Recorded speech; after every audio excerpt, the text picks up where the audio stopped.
You have a team that doesn't start games particularly well. Is there a worry about? Yes, that's why today we try to do more game-like situation, control scrimmaging situations to simulate that, because it's hard to simulate an NBA game after you've been off for a few days. And that's what we try to do today. And whether it takes or not, Doug, we'll find out. But we also needed to do some drills to get back to our attention to detail, especially on the defensive end, timing issues on the offensive side. As I said yesterday, more late game situations, last 2 minutes, as football calls it, the red zone situations. So not even the last play of the game, but the last 3 minutes of the game. So we can, have a little bit better flow execution, because we're putting ourselves in those positions a lot. Now we got to close them out. You guys haven't seen Detroit all year, but they're on a bit of a hot streak. But what do you see of them? They're playing well right now. They're on a 3-game winning streak. They've kept their nose to the grind. They were struggling there early, but they just kept on pushing. They finally got Ben Gordon healthy, so they got a full house now, and that has helped them tremendously. They also use the 2 guards, Wright and Stuckey. Right. Does that kind of matchup makes you think about making changes, or? Well, not really. I think, again, I think we have some matchups that will go with their Stuckey and their guards. Gordon coming off the bench, you had another issue, so we can still have Bayless if he's, coming off the bench to match him. So I like our matchups with the guards. What concerns me is matchups for Prince. Once we do, if DeMar goes to the 3 or if we go to a smaller 3, because he is good in the post. He does a good job of posting up. What's the biggest thing you've learned about this team and your job in the first half of the season? Well, being consistent, Eric. That's the huge. One night you roll out a great game plan, but the guys you roll out are in a different level that night, so productivity level as far as offensive productivity and that type of thing. So, finding the right consistency in performance, in productivity, is huge. One night DeMar have a great game offensively, and next night, teams do a good job of taking him out. So getting that consistency going from all of our players has been our biggest challenge this year as a coaching staff. Would it be fair to say that's what you expected from a young team? Yes, I did. There's no question. I expected it. Am I disappointed when it happens? Yes, but it's something that I expected from a young team. Jekyll and Hyde.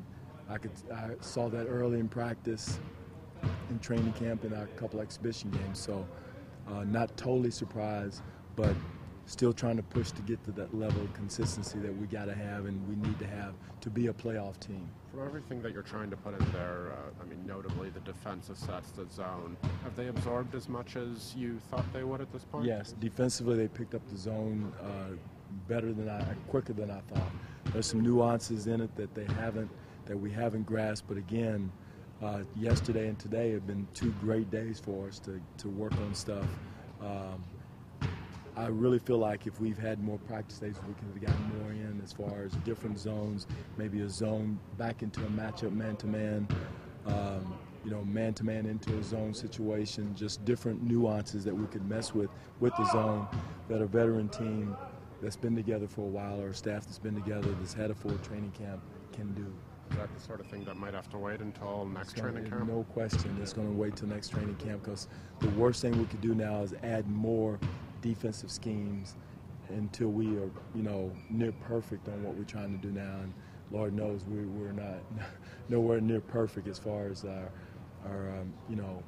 defensive defensive execution is a better word right now. Did you think that the team would be in this type of situation without Andrea, and then it's just the way they played over the last week and a half? Are you encouraged by the signs you've seen? I've seen some good signs. I mean, even with those guys out, we were right there with some good teams out. Charlotte, going through it felt really bad, but then watching the way Charlotte played one of their better games, and we didn't have Bayless wasn't 100%, Cleese wasn't with us, and then Andrea. I didn't expect not having big pieces of our offensive output, during the season. I didn't expect that. Eric asked a question about inconsistencies, but what I didn't anticipate were the injuries, the long-term injuries to Andrea, and that's something that you can't predict. We're planning on Bayless and Linus for tomorrow? Yes, he's going to be. I don't know about Linus. We're still waiting to hear to get his clearance, but Bayless should be a go tomorrow. He didn't practice today. Linus didn't go today. He didn't go. No, he just did some shooting, but he didn't practice today. What's the game plan for the All-Star break for the coaching staff? You guys have some final meetings, or you guys can get away, get back, digest? We're going to definitely get away, meet in Houston on Monday morning, and get ready for Houston and New Orleans. But I just think it's great to get away. I had planned on going to Orlando if Andrea had made it down there, but I'm going to leave Doug to go down there and take care of business down there. But it's a great time. I've coached in 2 All-Star games in San Antonio and New York. Great time, as you guys know, that have gone. It's a great experience for players. That's why I was hoping that Andrea could go down. He's going down to do some commercials for Sprite for the NBA, so he's going to be down there for that. And it'll be a good experience, and let him get a taste of that environment, to see the great players of the past, and hopefully that'll rub off on him and get him excited about coming back after the All-Star break. Lawrence was also high on the list here. What do you make of the job he's done in Detroit? He's done a heck of a job. He's done a good job. Sort of the same situation, young team, developing young players, older veterans around, but he's done a heck of a job because they were, kind of going through the lull we're going through now, and now they've bounced back. So that's what I was, imploring our guys to understand, that, hey, we're going through a tough time. We're going to have these, but nobody is dead in the East, and we've got to keep that in mind and keep fighting, keep plugging. But every day we walk on the floor, we got to get better, and that's the way we got to look at it, regardless of the wins and losses. Our whole mantra this year is to get better every time you have a chance to walk on the floor, whether it's in the game or the few precious practices that we have.